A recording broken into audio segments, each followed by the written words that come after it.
Hello, everybody. Welcome back to Peanut Butter and Jazz, your student-run, Pima-focused podcast. I am your host, as always, Max Lubanos. It's great to see you all again. The person that will be giving you all your daily dose of peanut butter today is Christopher Valenzuela. He is a representative of sorts of a program offered at Pima College known as TRIO. And, I hope you enjoy today's episode and interview of Christopher. And I always ask you to remember, whether the news is soupy, slippery, chunky, or smooth, we're certain we have some peanut butter here for you. All right, so let's dive right into it. Hello, Christopher. It is great to meet you virtually. Hello. It's great to meet you as well. It feels kind of weird. All of the meetings everywhere are virtual. Agreed. I never thought, if you told me a year ago that I was going to be doing this, I was like, you're joking, man. But before we dive into, I guess, the TRIO program, who is, Christopher Valenzuela? Please describe yourself. I feel like I ask myself that question every single day. So I am a junior at the University of Arizona. Currently, I just transferred as of the spring semester. I'm a creative writing major there. I don't know. Who am I? I am, I guess, like an emerging writer, non-binary. My pronouns are they, them. I'm very comfortable with he, him as well. I interchange them.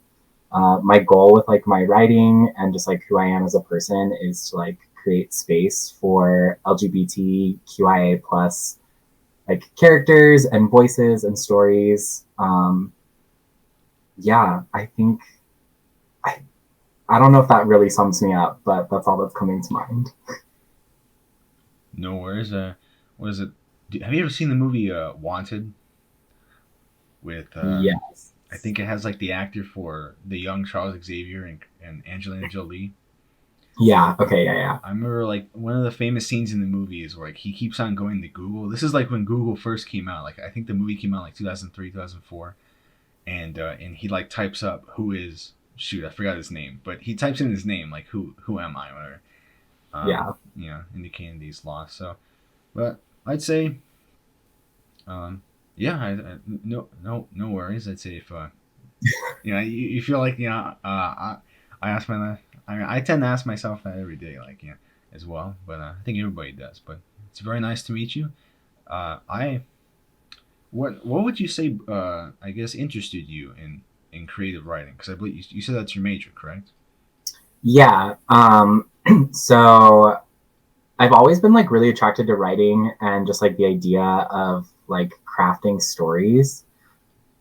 I think it like stems from like my mom used to like read to me a lot as a kid.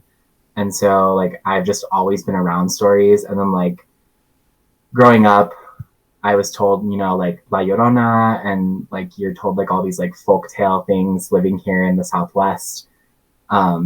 My minor is intercultural studies, and I'm specifically catering it towards like folklore and mythology and things like that. So I think it's just like the idea of writing a story. Like I always credit Hans Christian Andersen as the person who made me want to become a writer, because The Little Mermaid is categorized as a love letter. And I think that that's really interesting, that a letter can also be a story, and just like the way that like genre blend happens in that way. Interesting.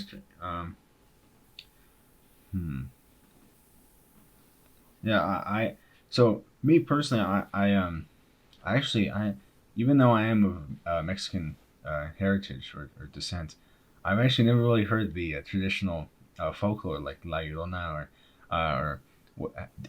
did your parents tell you it was Hermano Peludo, the hairy hand? I feel like my stepsisters told me at some point. it's like ringing a bell, but I could not repeat the story to you right now if you asked. Because those are the two that my parents told me that they remember being told. That, my grandfather on my dad's side, supposedly told my mom that she didn't go to bed early enough. If she didn't go to bed, or, that the hairy hand from under the bed was gonna come out and get you. But um, yeah, but I will say, even though that's not my major, creative writing is not my major. My major is neuroscience. Oh, But nice. thanks. I am been interested in creative writing as well. Um, Yeah, and I especially. think. Oh, sorry. Oh, sorry. I think that that's what's like really interesting about like different genres, like science fiction. You tend to get like writers who write about science fiction, and then you get like actual scientists who are also interested in writing, who write science fiction, and you can kind of see like in like certain stories like the focal points shift, right? So like one's more hard science focused and one's more like character develop focused. And so like it's just like interesting that writing exists everywhere and in like every facet that we do, whether it's like technical writing, lab reports, or crafting a story. Right, right. I think my favorite quote when it comes to storytelling, and creative writing is one by C.S. Lewis. It's like I'm going to generally paraphrase it. I think it's like we read to know we are not alone, right? And, Mm-hmm. right. Almost all stories are somewhat, to a certain extent, they what is it? They tend to deal with existential problems.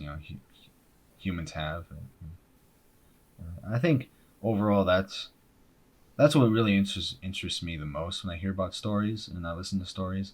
I tend to also very much like historical set pieces, and like just understanding like the difference in like mindset, ideas, and just almost like how different the world was in different uh, historical time periods. And I think that's what very much, if I had to choose an area of storytelling or creative writing, I think that's one of my favorite. I think one of my favorite things about like historical fiction is that you can live or you can like write correctly to that time period, but at the end of the day like you're creating a fantasy of this time period. And so like I personally really like to explore like what would it be like if things were different during this particular time period. And so you keep like some historical facets the same, but then like what would it be like to live in like 1800s Virginia, but you remove racism? Like, what would it be like to like live in like ancient Greece, but the misogyny isn't like as prevalent? Like, just like little things like that. As writers, like we're already creating a world. So, like for me, I like to challenge myself and like I guess you could call it like utopian fiction, right? Where um, you like speculate like what things could have been like, or I don't know. I think that some people like marry fact, and like for me at the end of the day like I'm writing fiction, so why would I try to like marry something factual? I don't know if that makes sense. But Yeah, I mean, uh, yeah, I know what you mean. It's like uh, my job is to craft a good story at the end of the day. So like, um, that's why I mean, whether it be science fiction or historical facts. Like, if it's if it uh if it doesn't help further your story, then you don't really yeah. mind about it. Like you'll change it or you'll bend it. Mm-hmm. Um, but so I guess we will now transition into questions regarding the Trio program. What is Trio for those who don't know? I've never heard of it. So Trio is a federal program it's it helps first generation college students primarily, as well as like low income students, students with disabilities. I personally work for like the student support services area, as a student mentor. Like we as mentors are there to like create this sense of community, in a way. Like I'm going through the same struggles as the students that I'm mentoring. Like I'm dealing with classes and professors and the crazy weird world that we're all living in, going to college online. And I'm just kind of there as like an extra shoulder or an extra hand to I guess like let others know that they're not alone in this. Especially right now, I feel like we're all so isolated that it's hard to not think that we're alone in everything.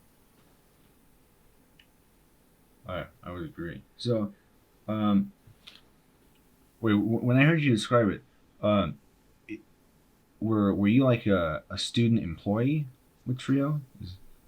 Yeah, so I used to be like a member of Trio, and then they like released this thing saying that they were looking for mentors, and so I applied, and then so I'm a student employee, so I like work for the Trio program, but I'm also a student.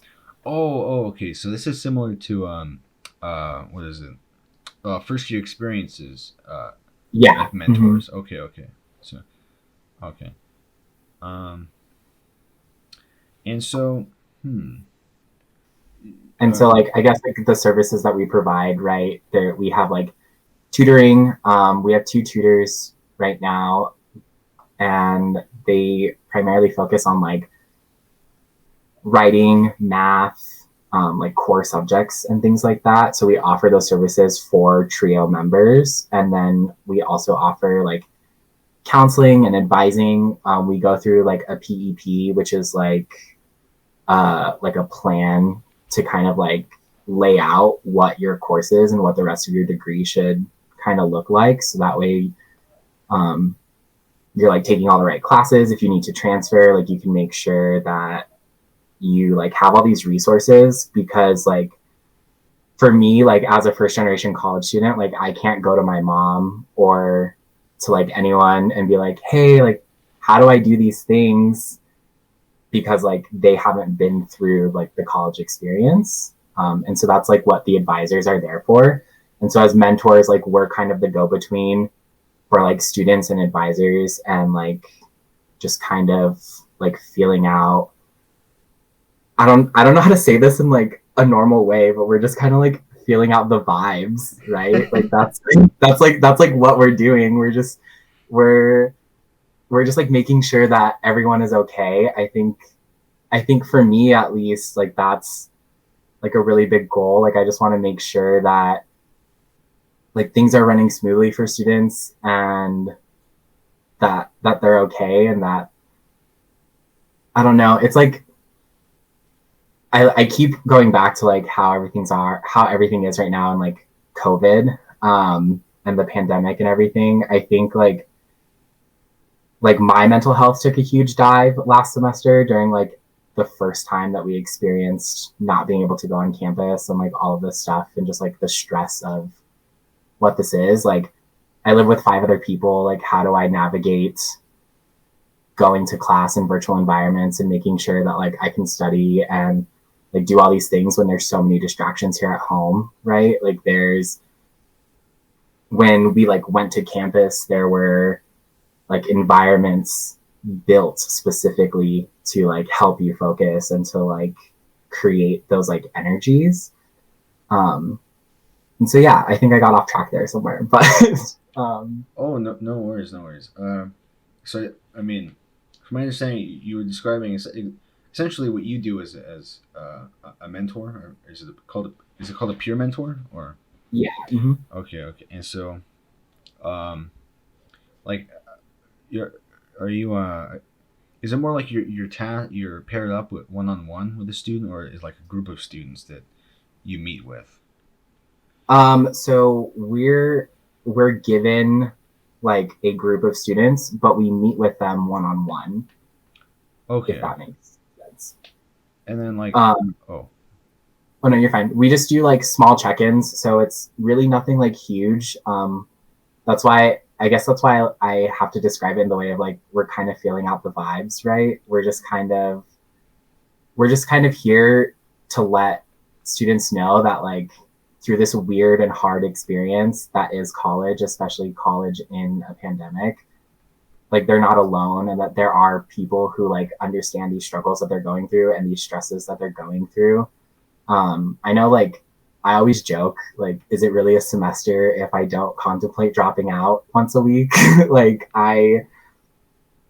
I just like I go through like those same stresses, and I think that it's helpful to remind people that they're not alone in like feeling those things, and like I my main goal as a mentor is to like validate.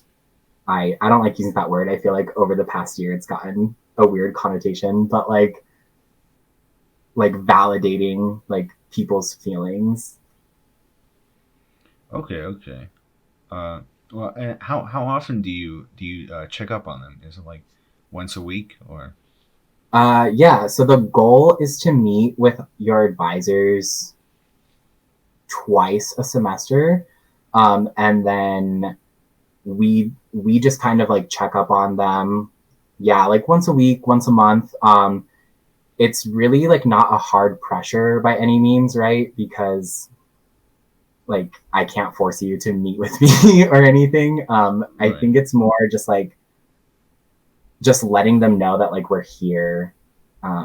And I think that that's reassuring in itself. I remember last semester as like a trio participant, I didn't really meet with my mentor, but I met with my advisor, and it was still nice to receive those text messages of like, hey, this is your peer mentor Michael, like I'm just checking in on you, like making sure that everything's okay. And like even though I didn't have the proper headspace to like respond to those messages, it still like gave me that like sense of like, okay, I'm not really alone in any of this.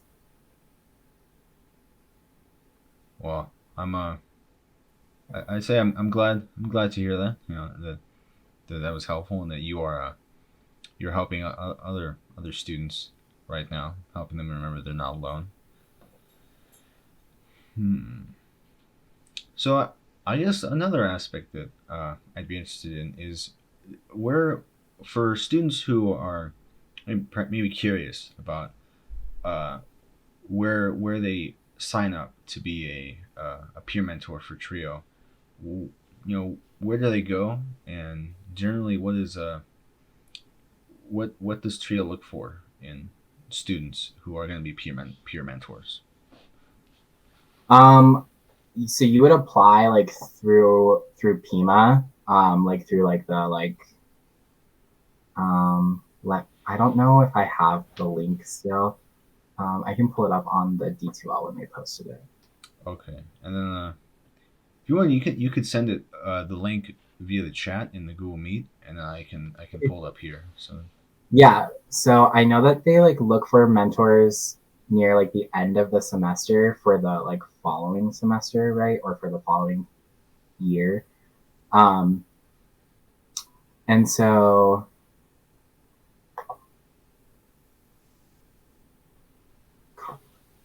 um, here's the link for when they posted it earlier. It just goes through like the like my Pima or like my work or whatever it is. Um, so I'm hired through Pima, right, to work for this service. Um, and mostly I don't really know what exactly the like full qualifications are. But I would assume that they're looking for like people who are just like engaged. I know like the application calls for like customer service experience or experience in like leadership roles. So for me, like I have a lot of years in customer service experience. Um, at 27, I think I've worked like a decade in customer service now. Um, and so it's really just like those who are like open and honest. I like to think that it was my honesty that got me the position. I think, just like just being able to connect with someone and just like being able to, I don't want to say outgoing because that's really not like a proper description of what it is, but like I guess like being able to put on the like persona of an extrovert, because like I wouldn't consider myself an extrovert by any means. Um, but I like talking with people and I like helping people. And I think that that comes through, or I hope that that comes through when I talk to people. So, um, yeah. And I think just like years of working in customer service has like trained me. Like even right now, I'm pretty sure I'm using my customer service voice to like talk to you, and just like it just like happens as a reflex now. Um, yeah, but like my biggest goal with like being a mentor is just like being honest with anyone that I interact with. I think that honesty is like the best way to connect with others, in like the sense that like why would I try to help someone through like a difficult situation, or like through like handling stresses of life in college, if I'm not being open and honest about my own stresses and difficulties, um, dealing with the same things.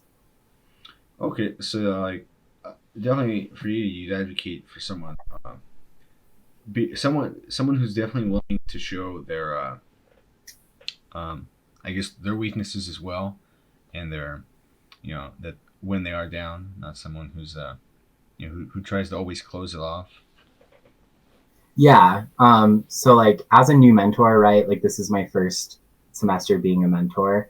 Um, the veteran mentors like really welcomed me in, and I hope that it's okay that I consider them my friends now. I'm sure that when they hear this, they'll let me know. But um, yeah, like they're just like open and inviting. I don't know how to describe it. Um, it's like they give off this light. This is so weird to like put into words. But it's like they give off this light, and you just kind of want to stand in that light. And there's this like communal energy whenever we have like our staff meetings. Like you can kind of feel it. And like I went to this reading with Frankie Rollins. She read her book, The Grief Manuscript, and in there she described one of the Zoom rooms as like warm and inviting. And she was like, it's, like, how does a Zoom feel warm and inviting? And that's kind of how I feel about Trio, um, like as a whole. Like anytime I'm on a call with any of the other mentors or like the advisors, like it doesn't really like, it almost feels like we're in person. And I think that that's kind of what they're looking for. That kind of feels like I'm putting it on a pedestal, in a weird way. But yeah, yeah. No worries, no worries. That's so. In in in summary, someone who is, I guess, is the correct term personable. Um, Yeah, I guess that would be the right term. and then Thanks for having words. my pleasure. It's like, who's that guy from Guardians of the Galaxy? He's like, you're a walking thesaurus. And he's like, don't call me a thesaurus.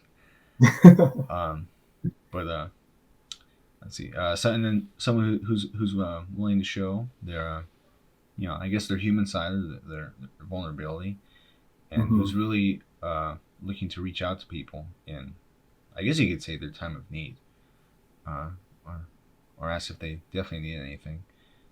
Sounds like, I'd say, peer mentor could definitely be a very rewarding job to have as a, well, not just a Pima student, because from my understanding, you're able to be it also if you're a U of A student, because I mean you are, I believe you are walking proof of that, right?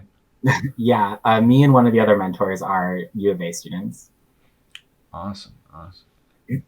Well, I guess even though this isn't directly correlated to trio, but uh, just a question out of curiosity, for students who are still going to Pima right now and are looking to transfer, how would how would you describe your transfer experience as a former Pima student?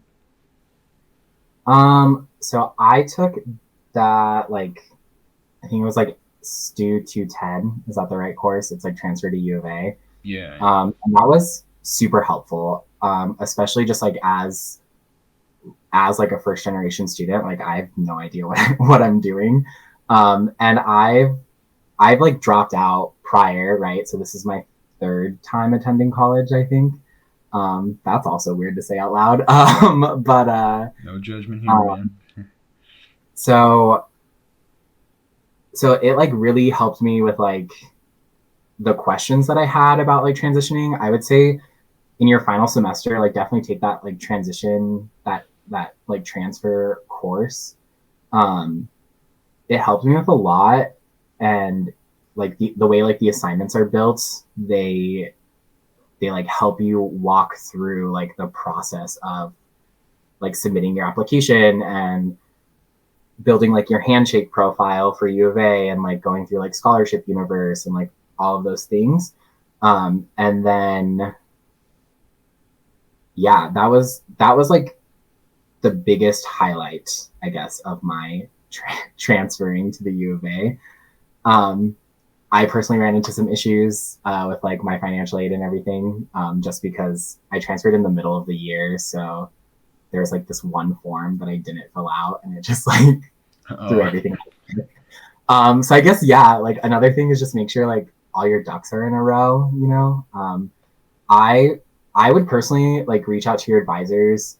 Um, I think I met with my advisor like at the U of A and at Pima each like 4 times prior to to like transferring, and I just like I was so anxious about like making sure that I had everything.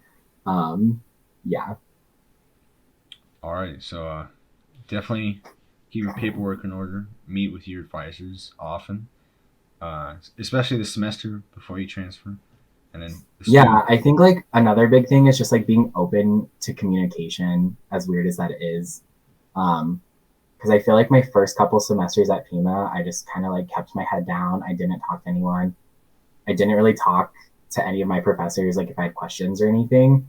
And the more that I got comfortable with like emailing my professors, the more comfortable I got like emailing my advisor. And like anytime I had a question, um, I was just like so comfortable. I was probably too comfortable, just like emailing and like asking a question that like came to me at like 10 p.m. So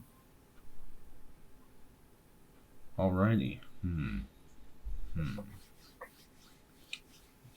Let's see. Well, I guess just in case we shall browse the Trio website, see if there's anything else that we have questions about. yeah, totally. So here it is, Trio Pima Community College. Um,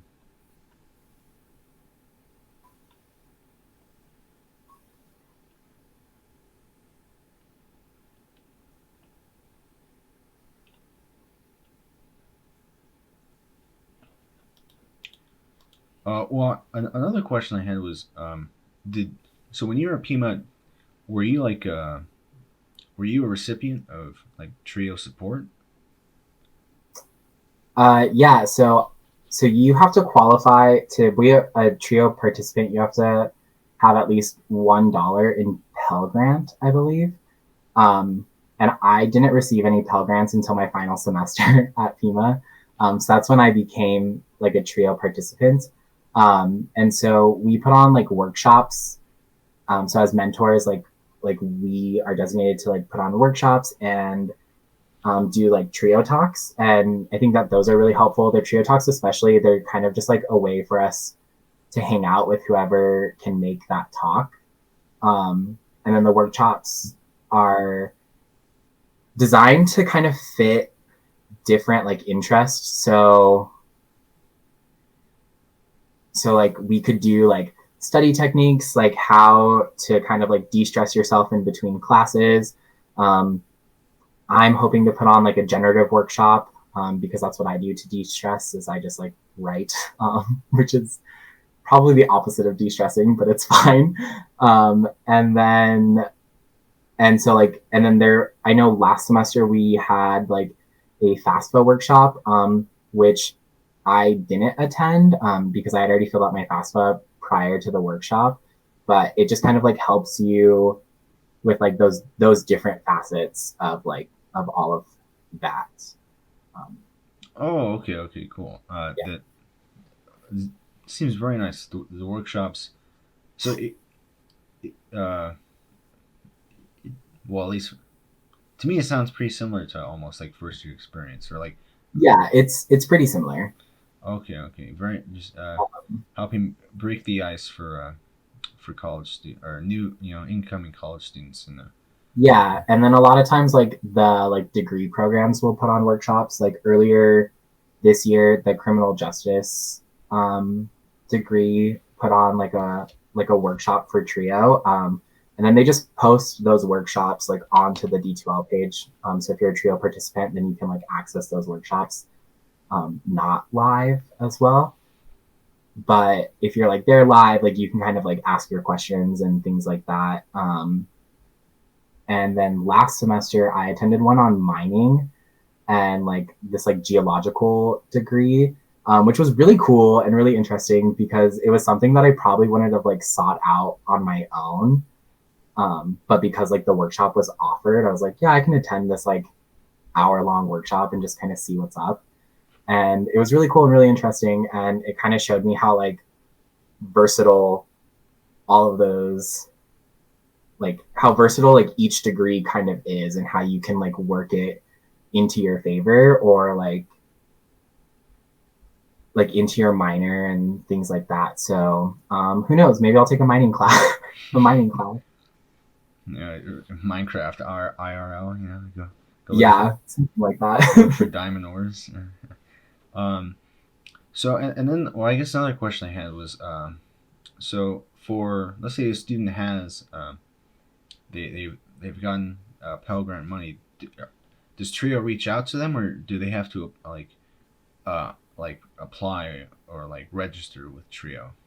Yeah, so on the the like Pima Trio website thing, I think it should have, you can correct me if I'm wrong because I haven't looked at it in a second.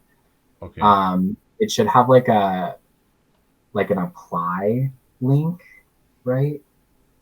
let us Because see. I think I got mine in my email, and it was like, hey, like you can apply for this, like to be a participant in this because you like qualify through these subjects. And then you like have an interview, and they ask you just like a few questions, about like who you are, what you're up to. They kind of like lay out like the different services that Trio offers, and then whether or not like you'd be open to like using them and things like that. And then they'll let you know whether or not you've become like a Trio participant. Okay. Oh, by the way, I believe I did find it here. It's under the Trio College programs, and then Mm-hmm. let's say for example like if I were to apply, like I'm a STEM student. Oh, okay, and it says the eligibility. And there it is. Complete the online application right Yep. here. Alrighty. Yeah. And then yeah, and then so like the main focus of Trio is to kind of just like assist, because like Trio exists outside of college as well. There's like Trio programs in like high schools, and I think elementary schools too.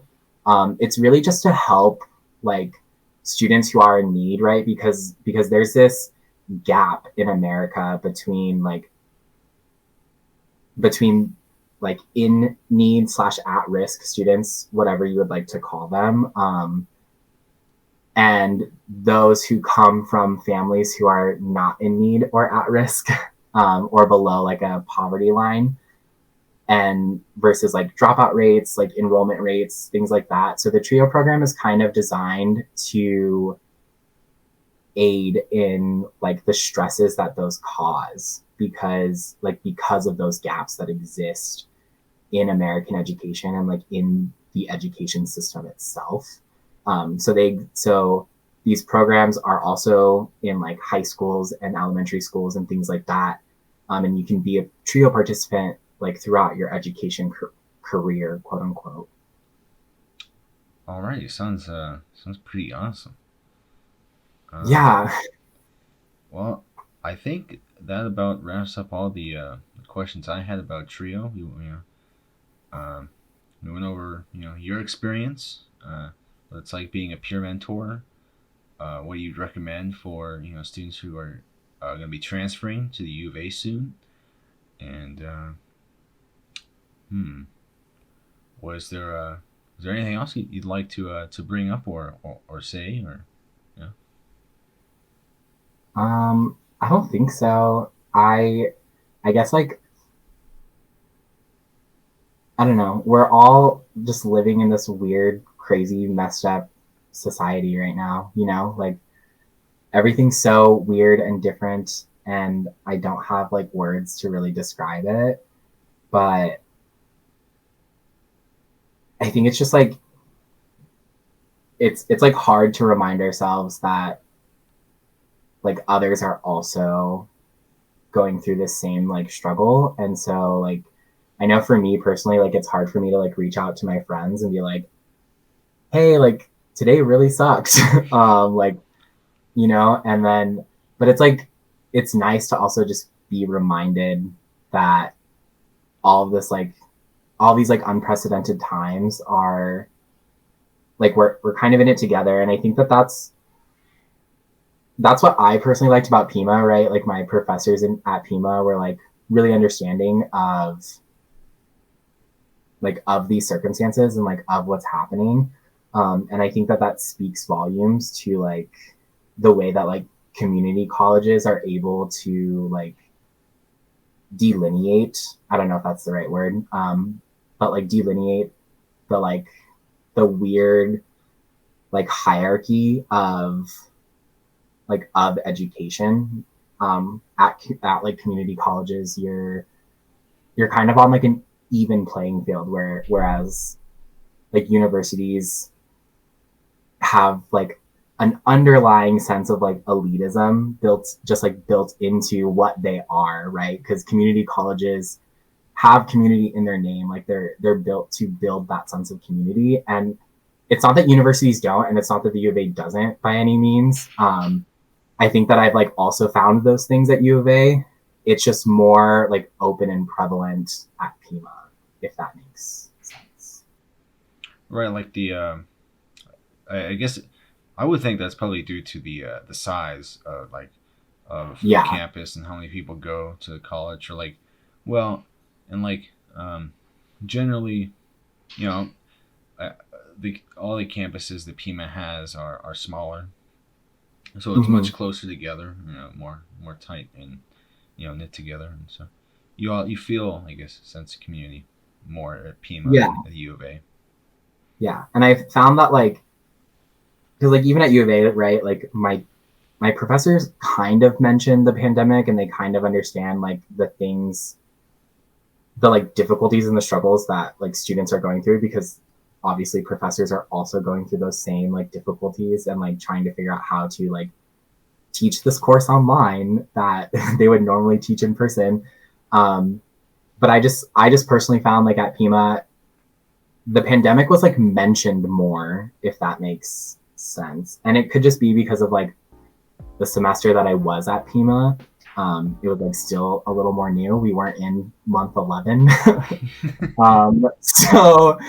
But I think that it's like, I don't know. I feel like a common thread of everything I've like talked about is just like honesty, and like it's just like really reassuring to see that happen on like a professor to student level in the classroom. And I just like, I hope that like everyone else is also experiencing that, like openness about like how everything is right now. Alrighty. Well, thank you very much for your words of wisdom for our little outro here. Thanks. And well, everybody, that was once again Christopher Valenzuela, a current U of A student and a former member of the TRIO program when he was here at Pima. I hope you all enjoyed, the information he gave. And as always, thank you so much for watching and spending your time and looking into this interview. And if you have suggestions on how we can improve the podcast, or simply would like to, let us know something, then please email myself or my co-founder's email in the description box below. Thank you very much.